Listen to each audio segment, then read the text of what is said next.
Boa tarde, pessoal. Que a Shalom do Eterno esteja com todos. Aqui é seu amigo, professor Kleber Guedes.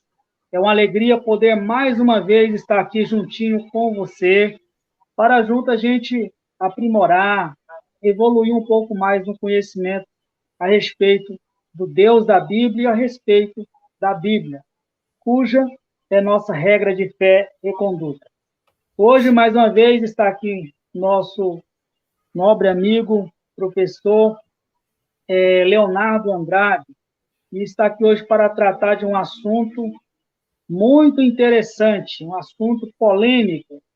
Muitos filósofos, teólogos, ateus, cientistas têm defendido a ideia que a Bíblia, ou melhor, o livro de Gênesis, os primeiros capítulos ali, na verdade, é um plágio de contos antigos.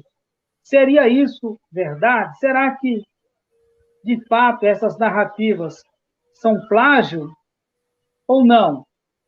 Para responder essa questão, está conosco o professor Leonardo Andrade. Eu já quero aqui convidá-lo, dizer seja bem-vindo mais uma vez no nosso canal. E quero já passar a palavra para o senhor aí, o senhor fazer a apresentação da temática, fazer sua primeira exposição. O irmão aí tem uns 10 minutos aí para fazer essa exposição. Depois eu volto aqui para interagir com você. Esteja à vontade, professor. Olá, pessoal, tudo bem? Me ouve aí certinho, Kleber? Certo. Beleza? Vamos lá, dar início aí a essa live maravilhosa. Iremos falar sobre os contos, né? Sumerianos, Enuma Elish, Epopeia de Gilgamesh, né? Dentre outros, para nós aí elucidarmos aí se realmente há alguma veracidade ou alguma comparação, paradoxo, né? Entre a Bíblia Sagrada e esses contos, né? Nós iremos analisar alguns versos, né? Alguns temas bem interessantes para que nossa live, né, fique bem legal, né? Primeiro, né, Kleber, é bom nós citarmos sobre tradução, né? Tradução. O que nós temos no Brasil? A princípio, é preciso dizer que a epopeia de Gilgamesh, né? Porque a epopeia de Gilgamesh ela é um dos textos da criação. Os textos da criação que nós temos por base, os mais conhecidos são três, né? Enuma Elish, Gilgamesh e Atarrase, né? São esses três. Então, a epopeia de Gilgamesh,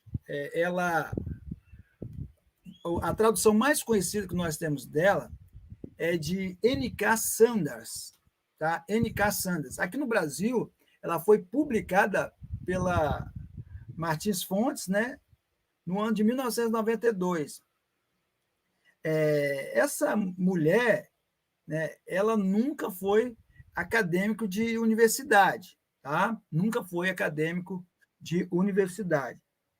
Então, ela teve um problema muito sério, ela teve um problema muito sério de tuberculose.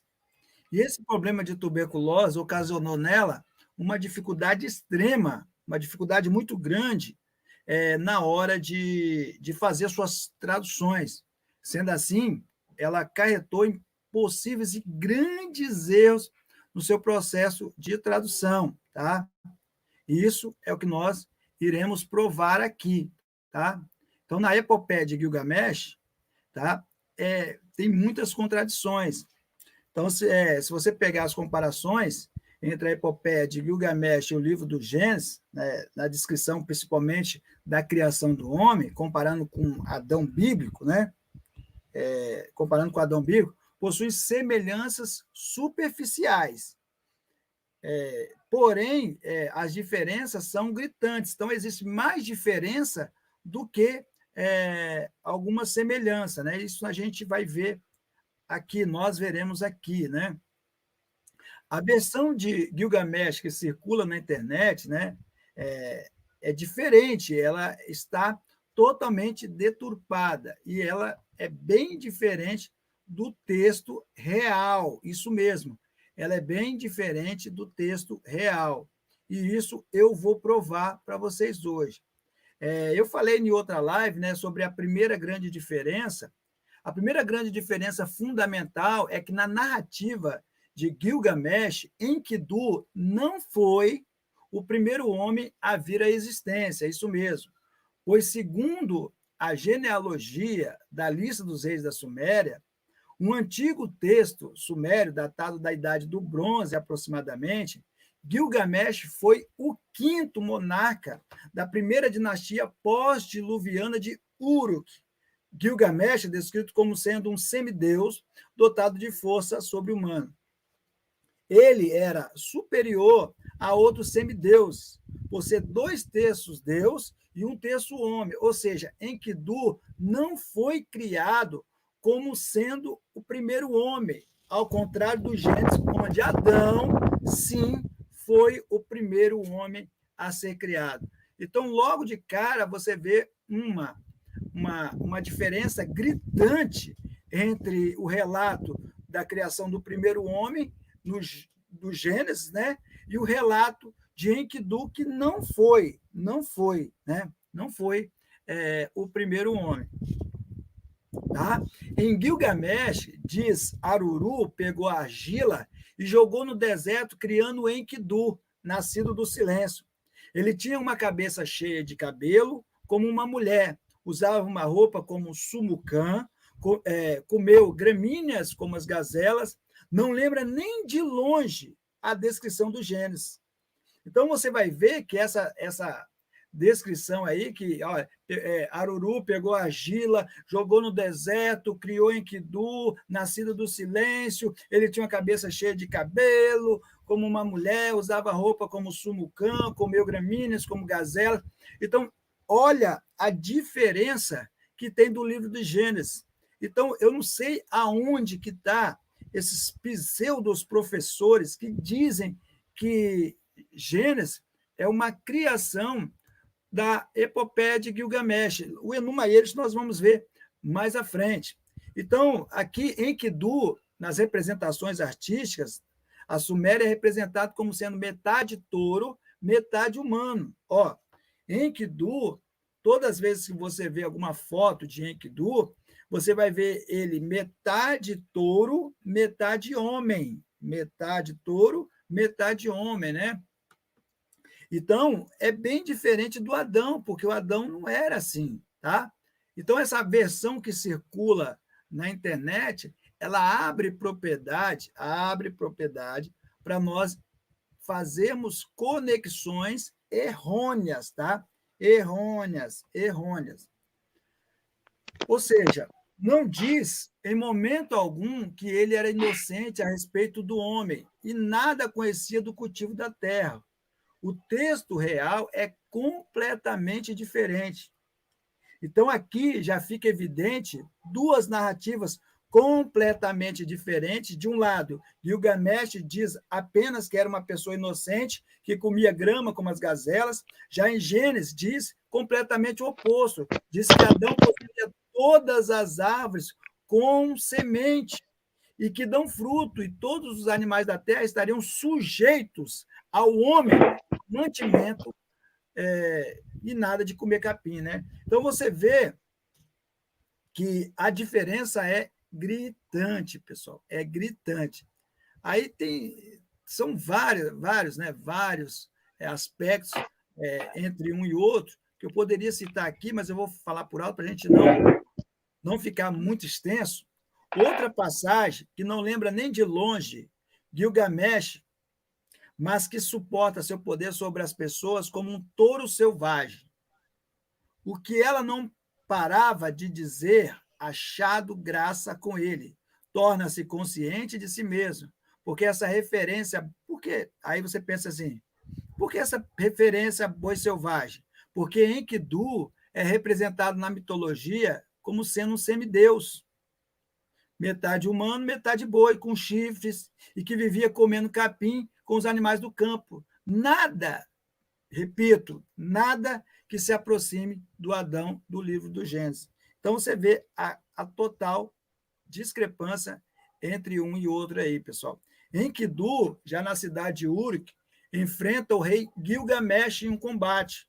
Vencendo, ele é reconhecido pelo rei como irmão, pois este jamais havia enfrentado alguém com tanta força.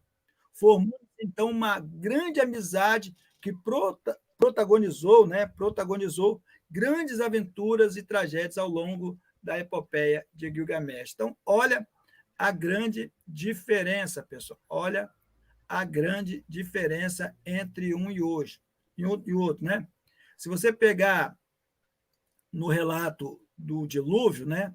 No relato do dilúvio também tem algo concernente a esse estudo, né? Eu fiz um estudo aqui que eu estou para publicar um livro em relação a isso, tá? Em breve eu estarei publicando esse livro, tá? Que é Desmitificando o plágio do Gênesis, né? Aí eu vou falar um pouquinho sobre isso também no livro. Então, em relação às pombas, né? A pomba e o corvo, foi notório, né, no debate que eu tive, né? O debate que eu tive, que um certo debatedor, né? Ele disse assim que no conto de Atarrazes, Utnapishtim solta um corvo e uma pomba, né? Só que ele errou feio, porque Atarrás não faz menção nenhuma em soltar corvo ou pombo. Primeiro, que a ordem já está errada, né? Não é essa a ordem. Mas, e não tem Utnapishtim no conto de Atarrás. Então, ele errou feio nisso aí. Então, ele desconhece o conto sumeriano, né? Desconhece, e faz uma citação errônea sobre isso aí. Quem é que fala, professor Leonardo? Quem faz essa citação é a epopeia de Gilgamesh, né? Então, na tabuleta, que há muitas similaridades, o que poderia, né, num lapso de consciência, achar que é uma fonte comum, mas, repito, há grandes diferenças significativas, né? Inclusive na ordem do envio dos pássaros, isso mesmo, na epopeia de Gilgamesh e no relato de Noé da Bíblia Sagrada. Então, o autor, né, compreende que não há um regresso, né, do decompositor, que é o corvo, entendeu? Por outro lado, Utnapishtim mandou o corvo por último. Olha só, Kleber, que discrepância. Utnapishtim, na epopeia, ele mandou um corvo por último. Noé, entretanto, compreendeu que enviar uma pomba seria mais lógico. Entendeu? Então, quando a pomba retornasse, né, ela traria o quê? Uma folha fresca de oliveira. Noé saberia que tudo já haveria baixado. Então, um animal decompositor, ele não faria da mesma forma. Então, além disso, sobre o dilúvio, ainda temos a arca, né? A arca de Noé, ela foi construída como sendo um tremendo estábulo, né? Fizeram uma pergunta para mim assim, como que o urso polar foi parar na Arca da Aliança? Meu Deus, olha que pergunta sem nexo. Como que o urso polar foi parar na Arca da Aliança? Primeiro, nós temos que aprender, como cristãos, a nos defender. Essas questões de trilema de Epicúrios, né, essas perguntas filosóficas, né, para mim são perguntas de cunho ignorante, né? A pessoa não tem muita formação e ela acaba criando, né, esse tipo de coisa. Então, o trilema de Epicúrios é por que Deus não faz a terceira margem do rio, né? Porque é lógico, Deus age com a lógica. Aí a pessoa perguntou assim, né? Professor Leonardo, a Deus, questão é a seguinte, só colocar uma questão aí sobre o urso polar, aonde? Da onde? Da Antártica que falou? O urso polar, mas a pergunta é, será que já existia urso lá, nessa localidade? não, sim, isso tudo é uma transformação. A gente tem que se basear. não há necessidade de você ficar criando polêmica em cima de coisas que não tem nexo, entendeu? Não tem nexo. Então, você vê que não tem muita uma pergunta sem sentido, vamos assim dizer. Sem sentido, dá para ver que não tem informação, né? Entendeu? Não tem muita formação. Mas em relação à arca, vamos lá. Se você observar, a arca ela foi construída para ser, que eu disse, um tremendo estábulo, né? Grande, né? Mas seria uma pousada de animais. Deus deu a ordem para Noé fazer na seguinte medida, né? 300 por 50 por 30 de côvados, né? Isso a gente pode ler em Bereshit Gênesis 6:15, o que seria equivalente a cerca de 140 por 23 por 13,5 metros. Olha só o tamanho dessa arca, né? Que dá o volume, mais ou menos, de 43 mil metros cúbicos. Desliga o seu microfone, por gentileza, o Clepton, tá dando para ouvir aqui. Seria isso, né? Metros cúbicos. Então, você nota aí que ela é bem feita, né? Isto é justamente o necessário para impedir que a embarcação vire. E suavizar, né, esse efeito, essa medida, é para suavizar o tráfego dessa navegação. Há 3 tipos principais de rotação em embarcações, e também que é usado em aviões, tipo, que usam os eixos perpendiculares, né? A guinada não é perigosa, no sentido que não pode virar o barco, mas pode tornar a navegação meio desconfortável. Então, a guinada a gente descarta. Aí tem a arfagem. A arfagem também é um modo improvável de virar o barco, ele não vai virar. De todo caso, o enorme comprimento do barco o faria se alinhar paralelamente em direção às ondas, e as turbulências seriam prejudiciais. Já a rolagem também é, de longe, o maior perigo. A arca, porém, supera esse problema sendo muito mais extensa que alta. Seria quase possível tombar a arca. Mesmo se a arca fosse, de algum modo, tombada a 60 graus Celsius, ela poderia endireitar-se facilmente, sem causar problema nenhum para a embarcação. Olha, isso é a perfeição de Deus atuando até na metragem.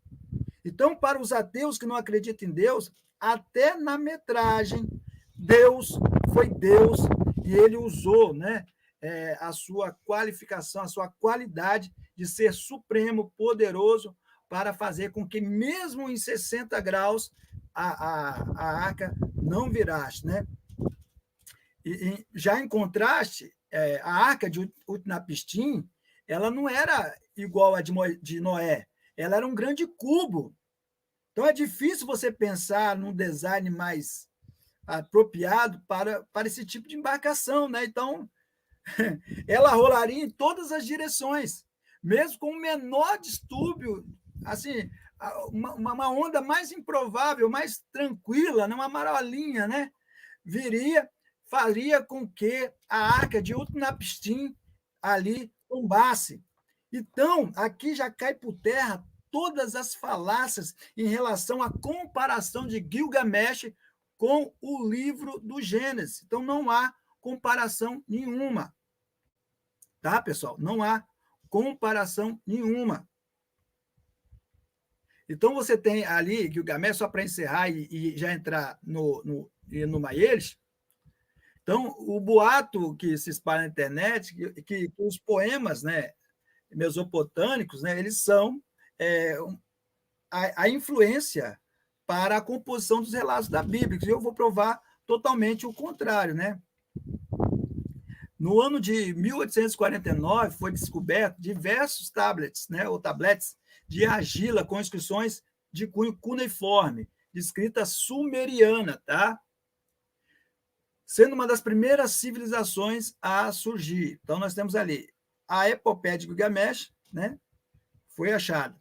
As tábuas eram de argila, escrita em língua acadiano, tá? Aí tem um professor aí que não sabe acadiano, e ele falou várias coisas aí acadiano, e eu vou provar aqui para ele numa aula hoje, né? Agradecendo o espaço aí do professor Kleber Guedes, e provar para ele que, de fato, ele está totalmente equivocado. Eu vou dar uma aula para ele hoje, para ele aprender acadiano. É bom que ele aprenda um pouco. Ele falou que sabia aramaico. Chamo ele qualquer hora para um debate frontal sobre aramaico. Só que aí nós temos que ler, né? A palavra no aramaico, né? Então ele vai ter que ler. Aí ele pode escolher o aramaico certo ou na escrita estranguelo, tá? Certo ou estranguelo. Eu confesso que eu gosto mais do certo, tá? Vou até publicar uma gramática esse ano ainda de aramaico certo e o Novo Testamento em certo também. Então, voltando ali, então foi achado na Mesopotâmia, né, escrita acadiana, e hoje se encontra na biblioteca de Assurbanipal, né, que era o único rei do Império Assírio. Seu registro completo provém de uma tábua do século VIII antes de Cristo. Presta atenção nas datações, né? O seu registro completo provém de uma tábua do século VIII antes de Cristo, pertencente ao rei Assurbanipal. São diversas tabuletas datadas em diferentes períodos, tendo sido, no entanto, encontradas, né, algumas tábuas mais antigas que datam do século XX e século XXI, tá? Antes de Cristo. Sendo assim, o mais antigo texto literário conhecido seria o equivalente ao texto ou relato de Noé. Então, seria contemporâneo a Noé, a história de Noé, onde é narrada a epopeia de Gilgamesh, composta de 12 poesias, né, com cerca de 300 versos, e uma das primeiras obras conhecidas como literatura mundial. Então, você já sabe que o texto da epopeia de Gilgamesh, ou Gilgamesh, é poesia e é verso. Quem trabalha com literatura, nosso amigo, mestre, pastor e professor Matheus Rangel, ele trabalha muito bem nessa área de linguística, ele sabe muito bem que, e ele poderia falar aqui para você, que essa questão de tratar um poema como algo verdadeiro é complicado, porque o sentido poético ele abre ênfase para interpretações. Um judeu, quando vai interpretar, ele usa o método Pardês, não é, Kleber? Ele usa o método chamado Pardês. O que seria o Pardês? O Pardês seria Peshat, que é o método literal, porque tem literalidade no texto. Depois, né, tem Remes. O que é Remes? Remes seria alegoria, né? Alegoria, tipologia. Depois, Drash, que é uma concordância, e, por fim, Sod, que seria a revelação máxima do texto. Então, se você for analisar, até o método de interpretação dá essas ênfases. Então, quando você tem uma figura de linguagem usada para um texto, uma composição poética, logo você vê que não é nada real, é uma composição poética. A Bíblia, nós, cristãos, acreditamos ser um relato verdadeiro. Não, hora nenhuma, você não vai ver em lugar nenhum, Kleber, escrito que ali, em Bereshit Gênesis, no princípio criou Deus, ou no princípio Deus criou, seria melhor essa tradução, no princípio Deus criou os céus e a terra. Você não vai ver hora nenhuma falando que isso aí é um poema. Não. Bereshit bara Elohim et hashamai ve'et haaretz. Então, você vai ver que ali é, de fato, um relato, né, para nós, histórico, né, é algo comprovando ex nihilo, né? Então, você tem ali a epopeia de Gilgamesh, né? Só para ficar o pessoal ter noção, a palavra Gilgamesh, ou Gilgamesh, significa o velho que se renova, né? O velho que volta, né? Rejuvenesce, algo desse tipo, né? Foi o rei da Suméria e fundador da cidade de Uruk, né? Esse foi o rei. Então, você tem aí algumas comprovações, são várias, né, Kleber? Infelizmente, nós não podemos falar de todas, né? Porque não temos tempo cabível para falar de todas, né? Mas nós podemos, aqui pelo menos, abrir uma ênfase, né, sobre essa questão. Maravilha. É isso aí, é uma alegria a gente tê-lo aqui, como já falamos, e ter essas informações, né? Porque o pessoal tem que ter acesso, né, à informação boa. E o que acontece muito, que eu tenho visto aí, de alguns historiadores, de alguns teólogos, filósofos, ateus, que na verdade são opositores à Bíblia, opositores ao cristianismo, ao judaísmo, e eles às vezes faz afirmações aonde eles poderiam fazer suposição. Uma coisa é você fazer uma suposição e outra coisa é você fazer uma afirmação. Para você afirmar algo, você tem que ter fatos concretos. E ninguém pode afirmar algo em cima de hipótese. A primeira deficiência que eu vejo aí nesse pessoal é que eles dizem que Moisés não é o autor de Gênesis. Não vou dizer que eles estão certos ou que eles estão errados. Bem, se Moisés não é o autor de Gênesis, quem é o autor? Quem escreveu? Se não se sabe o nome de quem escreveu, se não tem a bibliografia, né, desse personagem que escreveu Gênesis, então como comprovar, evidentemente, de uma forma assim, dizer, não, é um fato, é um plágio. Cara, para você dizer que é um plágio, você tem que saber quem escreveu, você tem que saber a bibliografia que o camarada utilizou.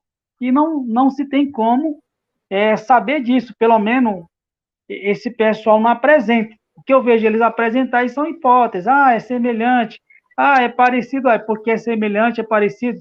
Ah, é porque é mais antigo. É um conto que veio primeiro. E por que veio primeiro? Então, quer dizer que porque o conto veio primeiro, aí o autor usou isso como fonte. Não é assim que se prova as coisas, né? É o meu parecer sobre essa questão. Antes do senhor adentrar aí no outro assunto, tem aqui duas perguntas para o senhor. Quero passar para você aí. Eu acho que tem essa pergunta aqui, mas se eu achar melhor para responder ela no final da sua segunda exposição agora, né? Onde aconteceu a transição do monoteísmo para o politeísmo? E a segunda é essa aqui que está em cima daquilo que você estava falando. O dilúvio foi regional ou global?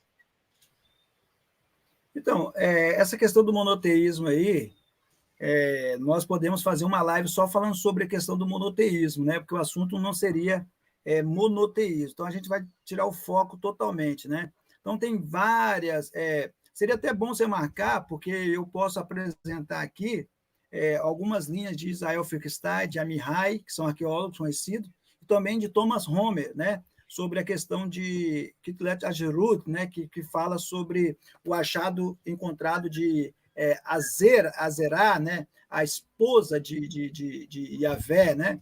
Então, esse achado é meio contraditório. Então, vamos deixar só o docinho na boca do pessoal. A gente vai fazer, nós iremos fazer, né? Uma análise aqui, ao vivo aqui, do texto do proto-sinaítico, né, lendo ele e fazendo uma análise aqui para ver se realmente é isso aí, entendeu? Eu quando estudei no Limud, no México, né, com o professor César Silva, o mestre, né?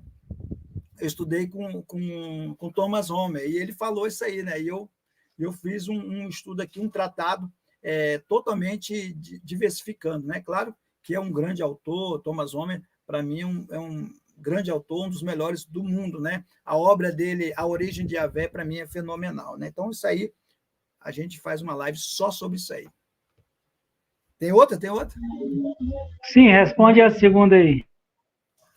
Aí eu pergunto, o dilúvio foi regional ou global? Né? Por que creio eu, né? Por que ele está perguntando isso? Porque, mas se o urso é polar, ele estava lá. Aí, não, nós temos que acreditar nas transformações, né? Se você lê Charles Darwin, né, você que é ateu, você vai ver que há transformações nas espécies de animais, entendeu? Eles se transformam mediante a sua adaptação, né, do lugar que eles estão. Então, eu acredito, né, como eu tenho alguns livros aqui, tem um livro que eu acho bem interessante, de um adventista, eu esqueci o nome dele agora, né, esqueci o nome dele, ele é bem conhecido mesmo, tá? Mas agora escapou o nome dele. E eu sigo a linha dele, ele tem um livro sobre isso aí, né, a origem, que ele fala sobre essa questão do gênero ser universal, e eu compactuo com essa ideia aí, tá? Que é universal. Tem mais uma pergunta aí, por que o cilindro de Ciro é importante para a história bíblica? Então, Alex, não é que o cilindro de Ciro é importante para a história bíblica. Se você pegar, todos os achados são importantes para a Bíblia Sagrada, né? Os 16 achados de Flanders Petrie, né, que ele achou, ali é uma comprovação fantástica. Ali você acha o nome de Moisés, várias coisas que dão veracidade à Bíblia Sagrada. O Anthony Flew era um ateu, e o Anthony também era arqueólogo, né? O Anthony Flew, ele leu a Bíblia tentando descaracterizar, de alguma forma, os cristãos. Ele acabou se convertendo, né? Então, a Bíblia Sagrada ela tem um teor muito grande, seja transcendental, mas também histórico, provado pela arqueologia e a paleografia. Então, você vai ver que ali os achados, né? Kitlet Agerud, Seraf el-Kadim, né? Seraf el-Kadim, nós temos ali a esfinge, né? A esfinge ali, que foi achada em Seraf el-Kadim, você tem a imagem de Hathor, né? Quem é Hathor? É a deusa lá dos egípcios. E está em egípcio lá, Hathor. Se você pegar do outro lado da esfinge, um lado e outro, né? Um lado de outro da esfinge, do outro lado está escrito Baalat. Quem é Baalat? A mesma deusa Thor, porém escrito em proto-sinaítico. Quem faz um trabalho fantástico aí de desvendamento, decifração, é o filólogo, né, e também doutor nessa área de línguas semitas, o doutor Douglas Petrovic, né, que lançou o livro A Origem do Alfabeto, e também Olga Goldwasser, né? Esses dois trabalham com a linha de que o proto-sinaítico provém do egípcio antigo, né? Mas isso é um assunto para outros capítulos. É isso aí, pessoal. Em breve o professor Leonardo, então, vai estar aqui falando sobre o politeísmo e sobre o monoteísmo, né? Quem veio primeiro? Mas eu só quero deixar uma desta aqui. O mais importante é sobre o que a ideia que a Bíblia ensina, certo? Para aqueles que acreditam na Bíblia, ainda que alguém chegue a dizer para você, o politeísmo veio primeiro. E se veio primeiro, significa dizer que essa ideia é verdadeira? Né? É a mesma coisa que nós estávamos falando ainda agora. Não é porque vem uma informação anterior que a secundária ela não é verdadeira por causa da primeira. Então, faço análise, mas em breve o professor Leonardo vai estar aqui fazendo uma live especial sobre isso e desmistificando aí essa ideia. Vamos ver se realmente o monoteísmo veio em segundo lugar e o politeísmo em primeiro lugar. Né? Só em relação a isso, Kleber, essa questão de datação, muitos usam, né, o subterfúgio de que a datação da epopeia de Gilgamesh, Enuma Elish, Jataás, é bem mais antigo que o relato bíblico. Só que eu acabei de provar aqui e falei que a única comparação contemporânea é entre Noé e esses relatos. Antes disso, não há relato. Os relatos são todos posteriores ao século X a.C.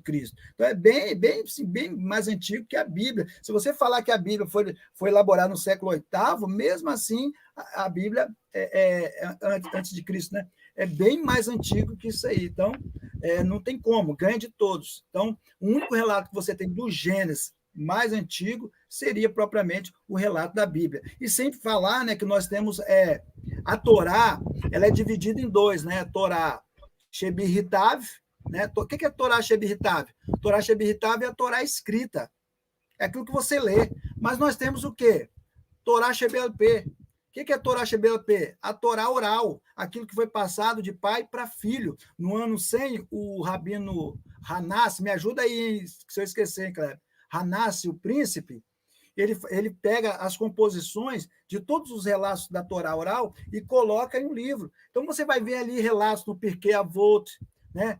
Você, na Agadot, vários relatos no Midrash sobre essa tradição oral. Então, a tradição oral já existia e ela também há fatos ali que vão nos ajudar a elucidar os problemas, né? Os problemas possivelmente que podem surgir mediante o relato da Bíblia Sagrada. Pessoal, se você não é inscrito no canal, quero convidar você a inscrever-se no canal, deixe o seu like, ative o botão de notificação, compartilhe aí, convida mais pessoas. Tem um Aleph Tav, esse é poderoso. Fez uma pergunta aqui para o senhor aí.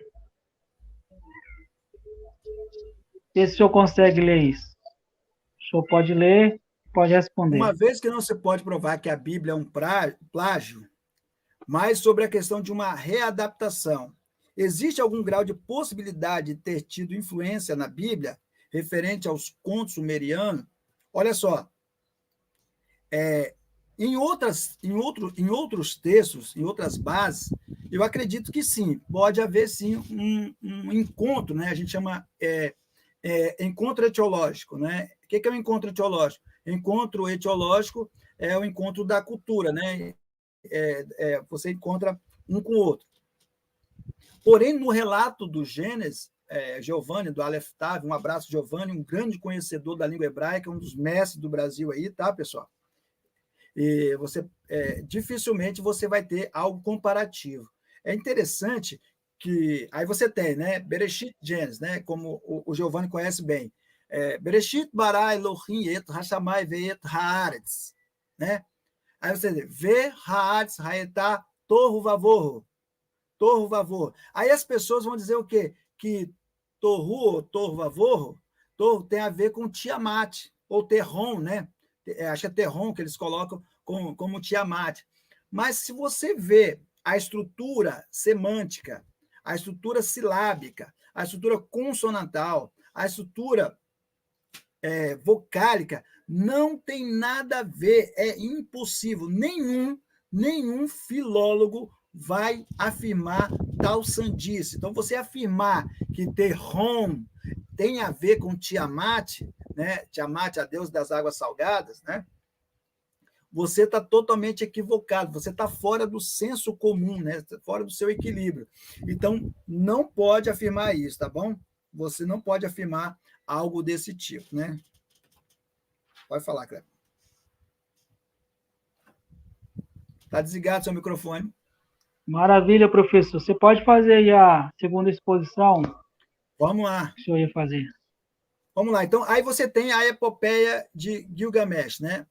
A epopeia de Gilgamesh, todos sabem que é um texto em acadiano, né? O texto é em acadiano.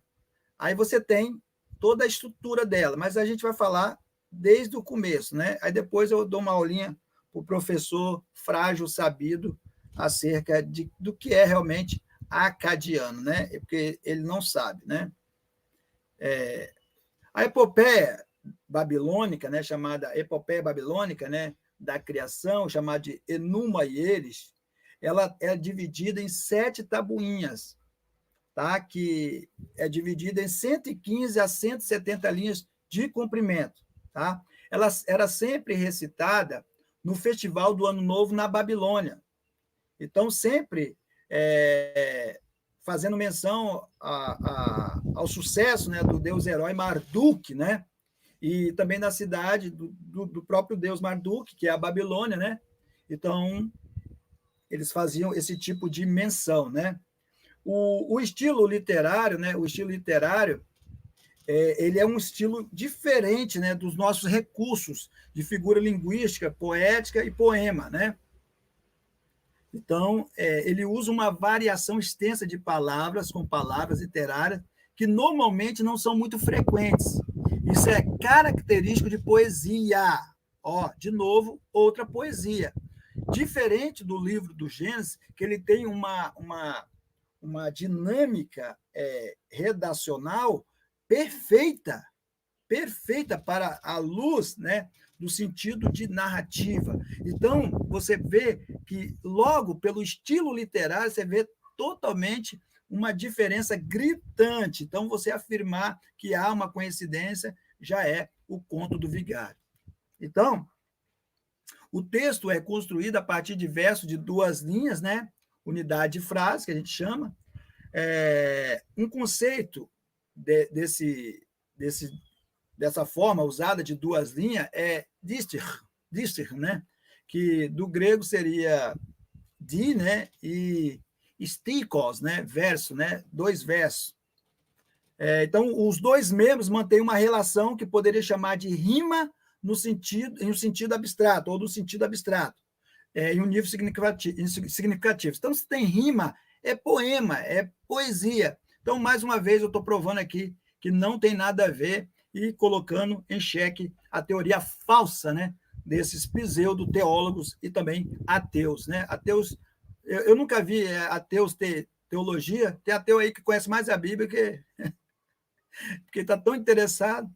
Então, aí você tem, né, o conteúdo do significado de cada versículo, parece 2 formulações paralelas, muitas vezes separadas por deixar um espaço em branco, chamado de paralelismo membrorum.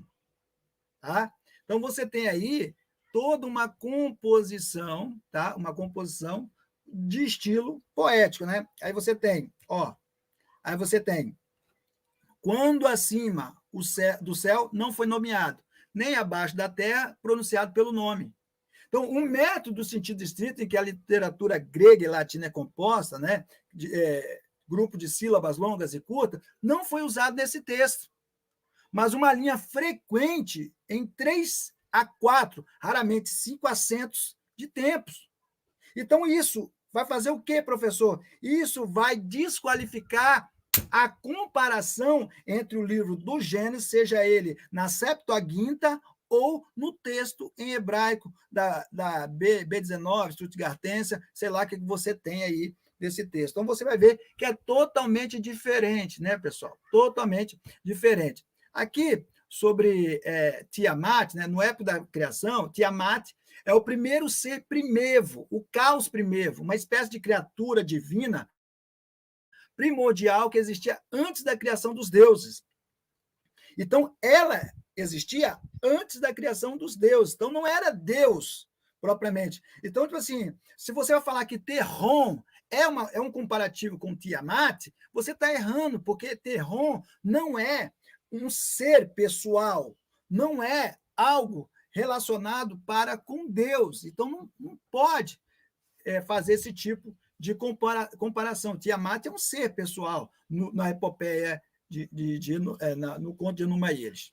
Esses seres eram considerados monstruosos e com 2 dimensões e com dimensões cósmicas, né?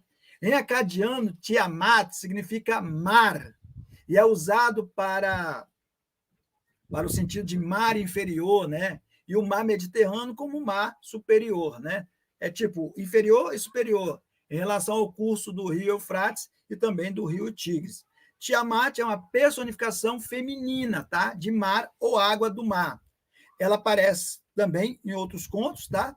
Então, Tiamat e outros seres, como Apsu, né, Mumu, tem o sinal que eles usam, Kleber, 2 setas, sim, 2 setas, uma na frente da outra, e uma cortando, né? Esse é o sinal de divindade na língua sumeriana, né? Você tem Lahamu também, né?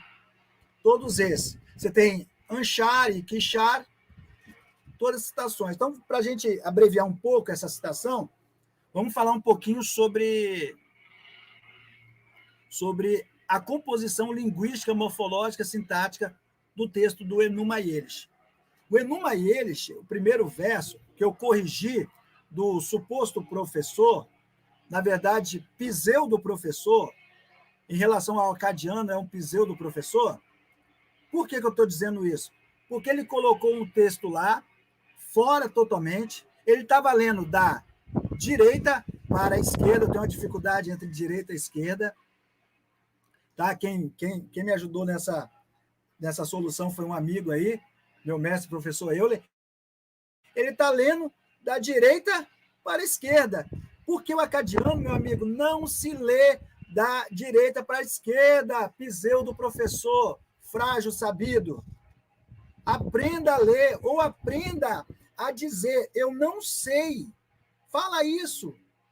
Porque quando Vossa Desgracença pediu para eu ler ao vivo, eu li ao vivo e fiz uma análise, a mesma que eu vou fazer agora. Aliás, você tentou me corrigir, né, ou corrigir-me, né, falando que eu não sei português, porque não existe conjunção temporal. Por que você não falou na sua live que não existe conjunção temporal? Porque você sabia que eu não ia entrar nesses méritos, porque sabia que eu estava te encurralando em outra área. E você sabe, sim, que existe conjunção temporal. Entendeu? Basta você clicar no Dr. Google, tá bom? Então, você usou de falácia, não, ele não conhece a evolução da língua. Não, meu irmão, não é questão de evolução da língua. Kleber, se eu encontrei um achado hoje, uma pedra, contendo uma inscrição em acádio, eu posso passar essa inscrição para um acádio renovado? Claro que não, tem que ser o mesmo que foi achado na pedra, não é? Não pode ser outro, tem que ser o Perfeito, mesmo. você tem que preservar o original. Preservar o original. Só deixando abrindo um parênteses aqui, né? Sobre esse professor aí que você está falando aí, é responsabilidade sua. O canal não Sim, se total. responsabiliza, né? Sobre isso. E Fica se o tranquilo. professor achasse constrangido com alguma coisa que você falou aí, ele tem todo o direito de vir aqui no canal e, e falar a versão dele, certo? Pode Amém. continuar aí a sua exposição. Então, vamos lá. É só para a gente ressaltar isso aí.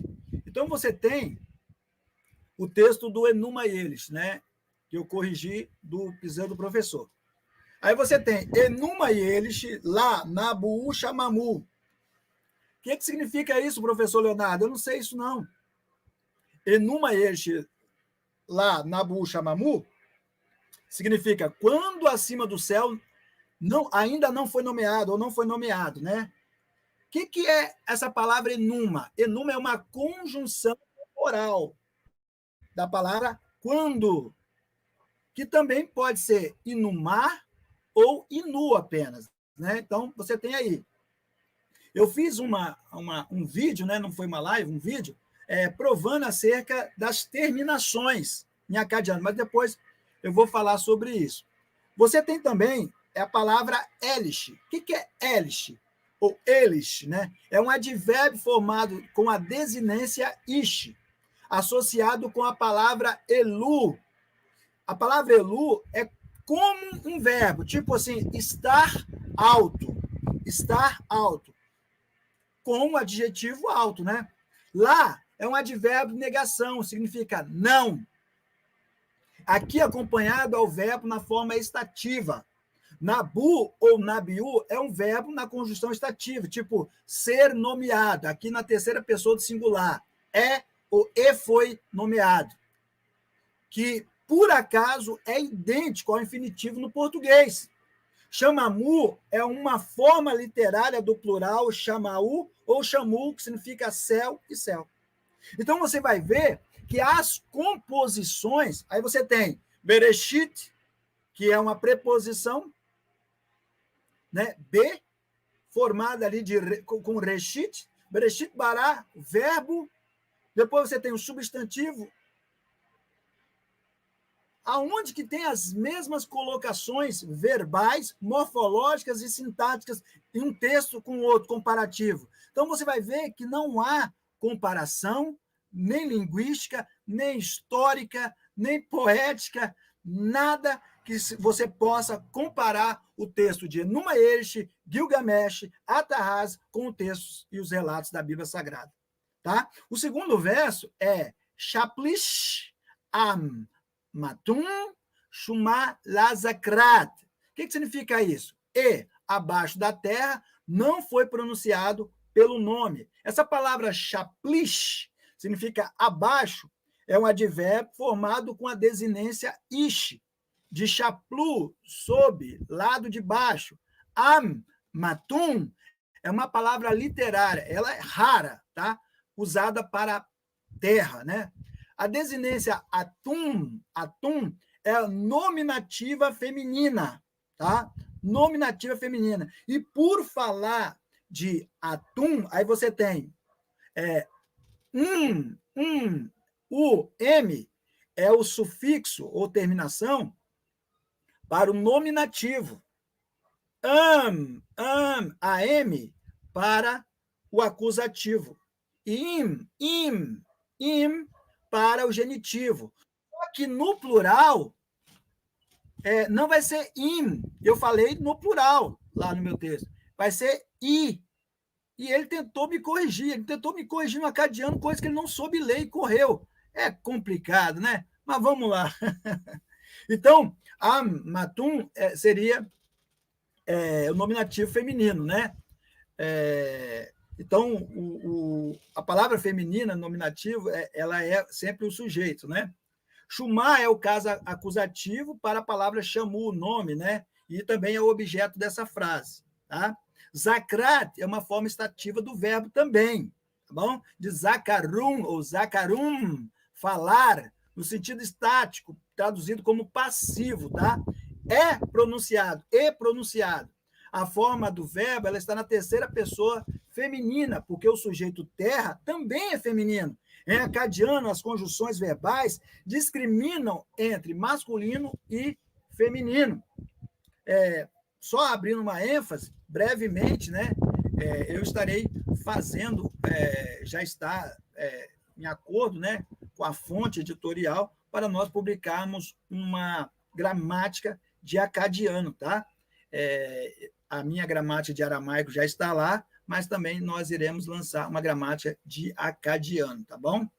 Então, o verso 3, tá? Só para você entender, aí você tem Abzu, Ma, Reshitu, Zarushum. O que é isso? E Apsu, o primeiro, e a antiga Apsu, seu criador, né? Seria isso, né? Seria Zuab, Ma, Reshitu, Zarushum, né?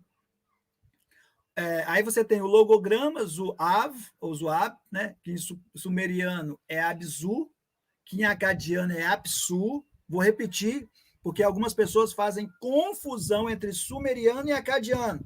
Sumeriano, Abzu, acadiano, Apsu, diferente, tá? Entendido com a partícula enclítica, né? Que a gente chama de ma. Essa partícula tem mais funções nesse texto aí. Mas aqui ela tem a força conjuntiva, tipo e, né? Conjunção é e. O que é uma conjunção? Tipo, você fala pai e mãe. A palavra e é uma conjunção, ela liga duas palavras ou duas orações, tá bom? Aí você tem também restituo ou restiu, né? Significa mais velho ou filho mais velho, primogênito, antigo, tudo isso significa, né? Então aí você tem esse T. Toda vez que tem um T, tá bom? Para os estudantes aí que estão aí querendo aprender um pouquinho de acadiano, né? As pessoas já estão me procurando para aprender acadiano. Toda vez que tiver um T, é uma palavra feminina, tá? É similar ao aramaico, tá? O aramaico também tem assim, o hebraico também tem essa forma também, tá bom? Então você tem zarushum, zariu, né? Sufixo shum, seu, né? Você tem zariu, zeriu, né? O progenitor, prole, é um particípio. O particípio normalmente funciona como substantivo, ele indica a pessoa que, aquele que. Aí tem o pronome possessivo meu, seu, dele, deles. Estão em acadiano expressos como sufixo. Então, no acadiano, esses pronomes possessivos sempre vão aparecer no sufixo, como o hebraico, né? Como o aramaico também, tá bom? A terceira pessoa do singular, is, está dos mais antigos textos da Babilônia, tipo, geralmente da forma shu, né? A terceira pessoa do plural é shunu, né? Frequentemente escrito como shunum ou shunu, mas aqui vemos a forma no sentido apócrifo, shun, escrita como shun. Então você vai ver, pessoal, que não tem nada a ver um com o outro. Então você não vai ver que não tem nada a ver um com o outro. Então o texto ficaria basicamente assim, ó, só para você ter ideia, ó.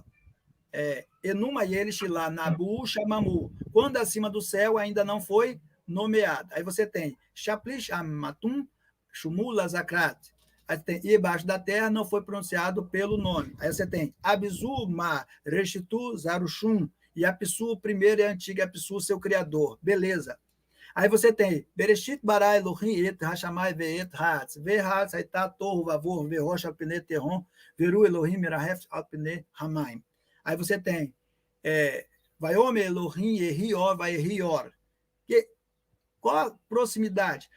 No princípio Deus criou os céus e a terra. Não pode ser criou Deus, não, Leonardo? Não pode ser não, porque é uma anástrofe. Entendeu? Por quê? Porque a estrutura do hebraico, a estrutura da frase, do texto do hebraico, é diferente da nossa, tá, pessoal? É bem diferente da nossa. A estrutura do hebraico é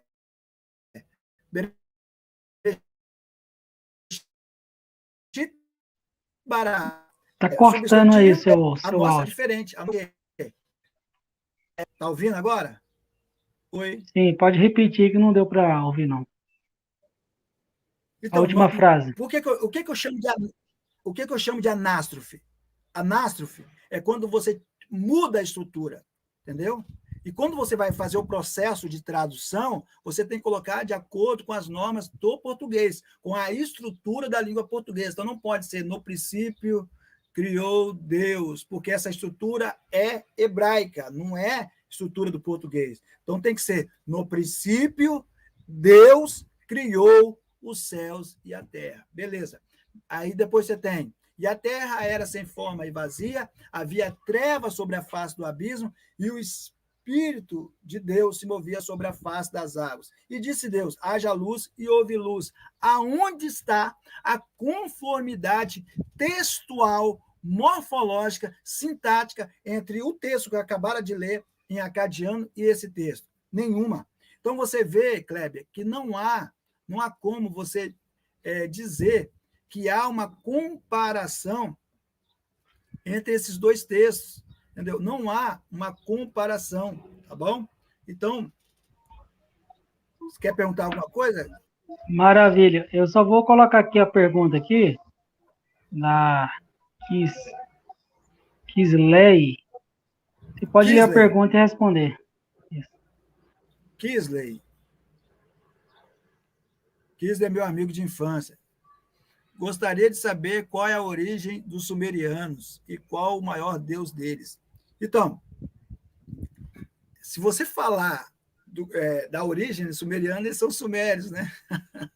Na região do Crescente Fértil, né? O que é Crescente Fértil? Se você pegar esse invólucro do rio Tigre e Eufrates, ali, Mesopotâmia, né? Meso, meio, Pótamos, rio, meio dos rios, se você pegar aquele invólucro e fazer uma meia-lua até Canaã, que seria Israel, nesse sentido, até abaixo ali do norte do Egito, próximo ao delta do Nilo, ali aquele deserto Negev de Israel, até a Mesopotâmia, você faz uma meia-lua e chama isso de crescente fértil. Então, a Suméria é mais para essa parte ali. Alguns acreditam que ela não faz parte disso aí, nada, entendeu? Mas isso aí são fatos para outros relatos. Qual o maior deus? Marduk, para mim seria Marduk, Enlil, tá? Enkidu, entre outros, né? Nós temos também... Em cima dessa pergunta aí que você já respondeu para ele, só para o pessoal que está assistindo a live e outros que vão assistir, qual é a característica deste Deus, né, e que diferencia ou que iguala ele com o Deus da Bíblia? Todas, totalmente. Primeiro, Marduk, ele não tem nada a ver no sentido tanto pessoal como no sentido poético acerca de Deus, né? Então não tem nada a ver, não parece, tá? Não parece um com o outro. Então não são similares, tá? Não são similares. Então são bem diferentes entre um e outro, tá bom? Mais uma pergunta aí para o senhor.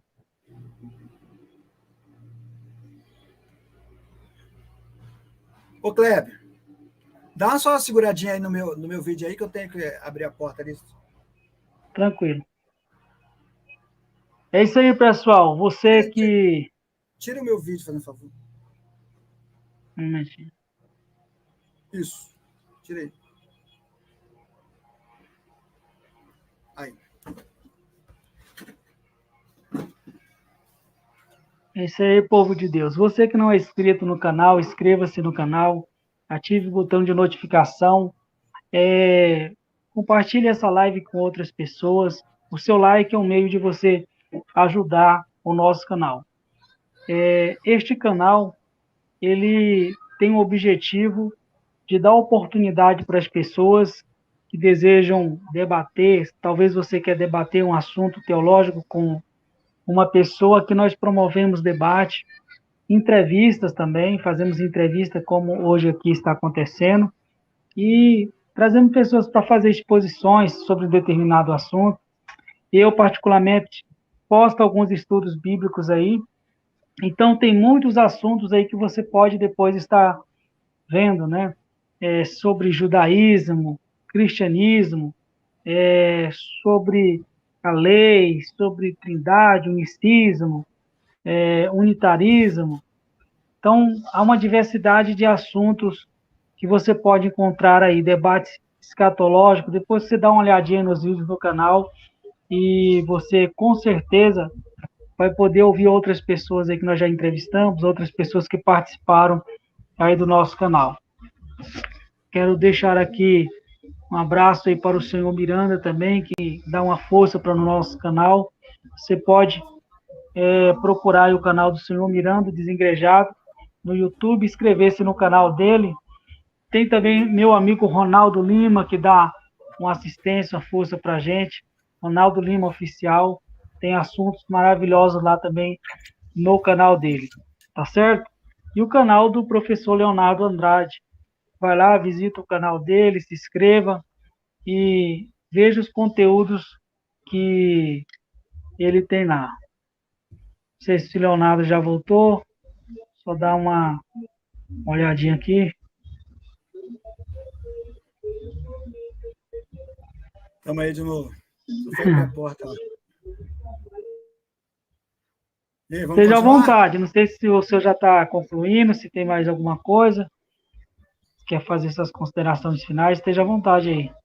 Antes Então, vamos lá. disso, uma pergunta aí para o senhor. Pode fazer. O senhor pode ler aí e responder.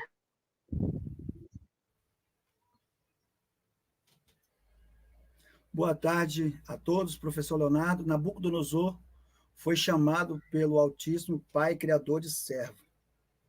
Você vê Anu e os deuses sumérios como anjos caídos, de Gênesis 6? Olha só, eu não faço essa comparação, tá? De Anu, os deuses sumérios como anjos caídos. Eu não faço essa comparação aí. Porque o texto lá,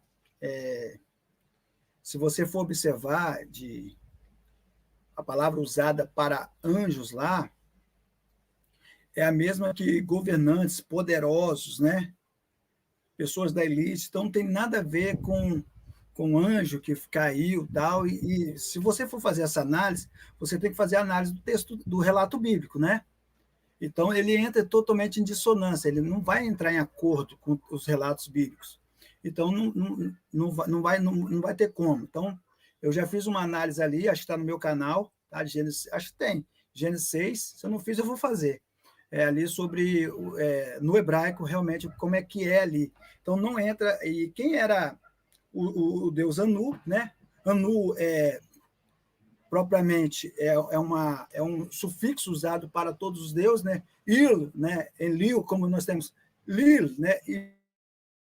Liu, né? Liu, espírito, en, terra.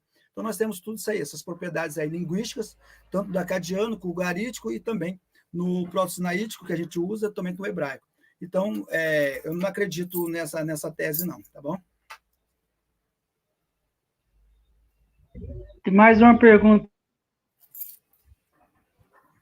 Por que ele bate tanto sobre os luzeiros, maior e menor? Não deu nome ao sol e à lua. Ele afirma porque e a lua eram deuses. Eu não entendi muita pergunta, mas eu vou tentar responder baseado naquilo que eu acredito, né? Que seja o que ele está perguntando, né? A questão ali do livro do Gênesis. Olha só, eu não vou me ater. Dessa vez, eu quero que essa live fique limpinha, tá? Eu vou jogar essa peteca para cima do Kleber. Quando ele quiser que eu falo sobre isso aí, os textos, os relatos são em consonância, eu falo sobre isso aí, entendeu? Pode ficar tranquilo, eu falo, respondo, não fujo de pergunta, ele sabe disso, mas é porque às vezes a gente está respondendo uma coisa que não tem nada a ver, então é só em relação ao texto, tá? Estou no livro de Gênesis, e se ele é um plágio, principalmente Gênesis 1 ao 3, né? Então, só isso aí hoje, né? Mas depois a gente fala sobre outras coisas, né? Eu quero falar sobre, principalmente aí, sobre Seraf al-Qadim, né? Que é o chave de Thomas ali, falando que a consorte de Yahvé era a Zera, né?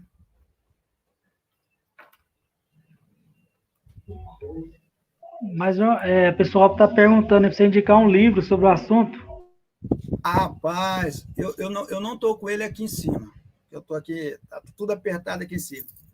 Mas tem um livro do meu professor, tá? Ele não é mais, né? Ele foi bispo da Igreja Católica, né? Martins Terra, não sei se é João Evangelista Martins Terra, tá? Ele tinha um curso, né, que era cultura bíblica, era um mini curso de teologia, porém a profundidade é gigante. Ele lançou um livro chamado Deus dos Semitas. Para mim, é a melhor obra em relação ao conhecimento das variações linguísticas, tanto do acadiano. Lá ele cita tudo, Kleber, assim, é fora de série. Você não tem, não, né? Deus dos Semitas, de capa azul, João Evangelista da Terra, para mim aqui está difícil, está lá embaixo, lá os livros, está tudo amontoado. Então, esse livro é fantástico, pessoal. Não, assim, no Brasil e no mundo eu não vejo igual. Para você ter ideia, João Evangelista Martins Terra é tão fera que ele era amigo de Luiz Alonso Schockel. Ele conta a história, como ele aprendeu o acadiano. Ele tem uma parte lá que ele coloca em acadiano. Assim, é fantástico. Ele faz o Alessandro Geladeira, né, que é o abençoado que me chamou para o debate, falou sobre o Salmo. Ele cita esse mesmo Salmo também, não sei, acho que esse é o mesmo, mas ele cita lá um Salmo também, falando de Atom, várias outras também, as proximidades linguísticas interessantes, entendeu? Mas professor, ele parece que pensa que a epopeia de Gilgamesh tem uma certa... O que ele pensa, aí é com ele. Assim, eu estudei com ele, foi meu mestre, entendeu? Eu não penso igual a ele. Eu tenho outros mestres, meu professor de aramaico, Peter Some, é da igreja síria, entendeu? Tenho vários professores, eu já tive vários professores. São pessoas que de diversos lugares, entendeu? Que são fera, mas eu não concordo em tudo, mas quando eles falam, você tem que abaixar a cabeça e apenas ouvir, tá bom? Então, o livro que eu indico é esse, Deus dos Semitas, editora Loyola, João Evangelista Martins Terra. Maravilha, pessoal. Desculpa aí, tá tendo um som aqui do vizinho que ligou um som aqui alto. Mas obrigado a todos aí que assistiram, acompanharam a live, os que vão assistir. Deus abençoe. Inscreva-se no canal, ative o botão de notificação e deixe o seu like. Professor Leonardo, pode aí fazer suas considerações finais, falar sobre o seu canal, como que o pessoal faz para estudar com o senhor, fazer cursos. Esteja à vontade aí, né? Fala o que você deseja e encerra aí a programação. Então, vamos lá, pessoal. Não deu para falar um pouquinho sobre acadiano, né? Eu ia falar um pouquinho sobre a língua acádia, né? Sobre desinência, sobre comércio, como que você vai começar. Uma mini introdução, aí depois vocês cobram do Kleber aí esse cursinho aí, um curso básico, né? Uma hora já dá para você aprender alguma coisa, eu te garanto, tá? Só corrigindo aqui o outro professor, o pseudo professor, ele falou Sarrum, não é Sarrum, é Charrum, tá? É uma série de garras, mas vamos lá. Então, eu sou o professor Leonardo, estou aí com a plataforma de estudos aí, tá? Da língua hebraica, tá? A de grego eu estou elaborando ainda, tá? A de aramaico eu vou esperar a minha gramática sair para depois eu estar trabalhando sobre isso aí, entendeu? Então, quem quiser aprender hebraico, tá, pessoal? Nós ensinamos hebraico de uma maneira bem interessante, juntamente com o português, tá? Teve um amigo até que falou assim, rapaz, eu aprendi mais português com a sua aula de hebraico do que o tempo que eu estudei na escola. Então, é bem interessante mesmo, bem legal, você aprende mesmo, tem a aula base, o PDF, mais aula de reforço. Então, é muito interessante. Eu estou com essa aula aí, tem umas pessoas que me cobraram aqui, Kleber, professor, eu queria aprender aqueles negócios lá que você falou. Pessoal, eu não dou aula ainda de acadiano. Depois que sair a gramática, a gente pode pensar em gravar algumas coisas, alguns vídeos, para dar um mini curso, né, para ficar com o livro e ficar com o curso que é o vídeo, né? Nós já recebemos convites, né, para palestrar em algumas faculdades, né? Nós vamos, né? Sempre vamos e estamos aí. Então, nós vamos lançar esse aí. Eu ia lançar, eu já fiz até os slides, mas é preguiça mesmo. Não lancei ainda, que é um mini curso de Ugarit. O Ugarit é muito fácil, né? Também em cuneiforme. Mas também depois eu estarei lançando um curso no meu canal, ou no canal do Kleber, ou qualquer um assim, cara parceiro, a gente faz isso, que é o de hieroglifos, tá? Hieroglifos também é uma língua que eu trabalho, eu amo hieroglifos, fazer decifração é coisa linda, tá bom? Então, nós estamos aí com curso, eu tenho um curso de teologia, eu tenho uma escola de teologia chamada ITEL, Instituto Teológico Logos, onde nós atendemos a todo o Brasil aí na área de teologia, pregador aprovado, curso para obreiros, todo tipo de curso, hebraico, aramaico, grego, tá bom? Deus os abençoe. Lehi traot, Yevarehe Adonai, Veishmereha, Yae Adonai Panav, Eleha Veuneka, Issa Adonai Panav, Veasen Leha Shalom. Que o Senhor te abençoe e te guarde, o Senhor faça resplandecer o seu rosto sobre ti, tenha misericórdia de ti, que o Senhor sobre ti levante o teu rosto e te dê a paz. Amém. Fala sobre o seu canal também, como é que o pessoal faz para encontrar seu canal?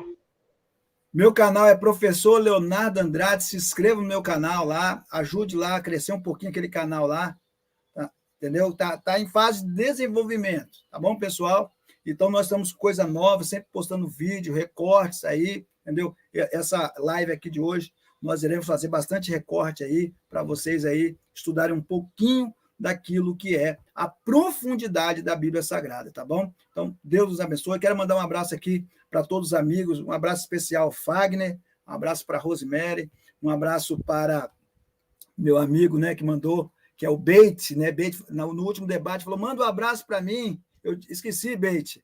Alessandro Beit, um abraço. E um abraço para o meu amigo Kise. Kise é meu amigo de infância, né, pai? Já apanhou muitas vezes na minha mão esse camarada. Ele está pedindo para você mandar um beijo para a mãe dele, para o pai. Um beijo lá para sua mãe. Para o pai dele, não, que o pai dele já é falecido. Isso aí está com graça. Entendeu? Mas um beijo para a mãe dele lá. Para a irmã dele, não. Para ele só. Maravilha, pessoal. Deus abençoe. Obrigado por ter aceitado o nosso convite. Deus continue abençoando o seu ministério, essa jornada. Deus abençoe a todos aqueles que assistiram, que vão assistir esta live. Pessoal, shalom e até breve.